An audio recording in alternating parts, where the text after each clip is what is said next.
Hoy, batang sumbongero! Ano? Magsusumbong ka na naman, ha? Kaya ko lang naman ginawa yun para matigil na gulo. Pwede ba tigilan mo na kami, Vance? Palagi na lang kasi kayo gumagawa ng gulo eh. Hoy, Bulinggit at Batchoy, hindi kayo inaway ko, ha? Tumahimik kayo. Ano ninyo? Balita ko, marumira ang karinderya nyo, ha? Kaya wala nang kumakain sa inyo, eh. Hindi totoo yan. Malinis ang mga pagkain ni Mamay Gege. Tsaka marami kayong kumakain sa karinderya namin. Oo, laging puno yun. Huwag ka nga gumawa ng kwento. Hindi ako gumagawa ng kwento. Bakit hindi mo tignan ngayon kung kumakain pa ba sa inyo?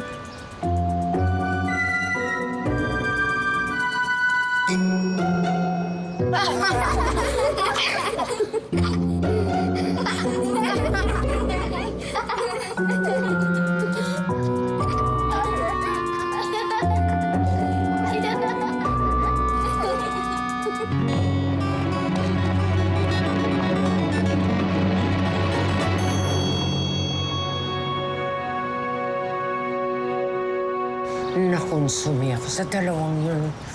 Ay, na-stress ako. Madam! Ay, madam, kayo may package. Ay, medyo mabigat, ha? Saan galing? Ay, doon ho sa labas. Hindi yun ang ibig kong sabihin. Kanino galing? Tao. Ay mali naman ho kasi ang tanong ninyo, madam. Ay, sabi niyo ho, saan galing? Eh, di ho sa labas, kaya pinasok ko ho. Dapat po ang tanong ninyo, kanino galing? Oo, yun na nga. Kanino galing? Doon ho siya nag-deliver. Yung driver. Ay, naku, talaga naman nakakakonsumi ka. Ako na nga. Teka, Ako ito po, na ito nga po. dyan. Paano ba kung bubuksan to? Ito po. Kanino nga? Ay, galing pala kay Ma'am Marisa at Wow. Andrea. Pinadala sa akin. Ay, ano yan Teka kaya? muna. Ha? Sandali, tignan natin, ha? Tandaan, madam, baka Naku, maano yan. excited naman ako. Ayan, tulungan mo Opo, ako, ha? opo. Ayan. Yan. Akin na to, madam. Akin na to. Diyan. Naku, ano kaya ang mga pinadala nila? Wow. Kakatuwa naman. Parang babasagin. Ay, sandali. Ang ganda naman nito. Oh, ito pa. Teka. Oh, ang ganda naman ng mga regalo sa akin ni Ma'am Marisa at ni Andrea. Ay, Oh, madam! Ay, ano ang kinaganda niyan? Ay, parang lumang-luma. Ay, parang... oh. Ay, puro alikabok naman ho, madam. Ano ka ba, Budang? Ang tawag dito ay vintage. Alam mo ba, habang lumuluma ang mga gamit, mas lalong nagmamahal ang halaga nito. Ganun ho ba? Oo. Ano pong tawag vintage? Vintage. Ay, ilagay mo dyan. Dahan-dahan. Teka lang, madam. Dahan-dahan. Gusto ko pang makita kung ano pang meron dito. Naisasanda ba to, madam? Ay, ang ganda. Ang ganda naman ito. Ang gaganda. Naku, nakakatuwa naman. Niregaluhan ako ng ganito. Alam mo ba, Budang? Po. Noon ko pa talaga gusto magkaroon ng laruan na ganito eh. Kaya lang, hindi nagkataon na nabigyan ako ng nanay ko. Kaya, tatawagin ko siyang Chin-Chin. Chin-chin.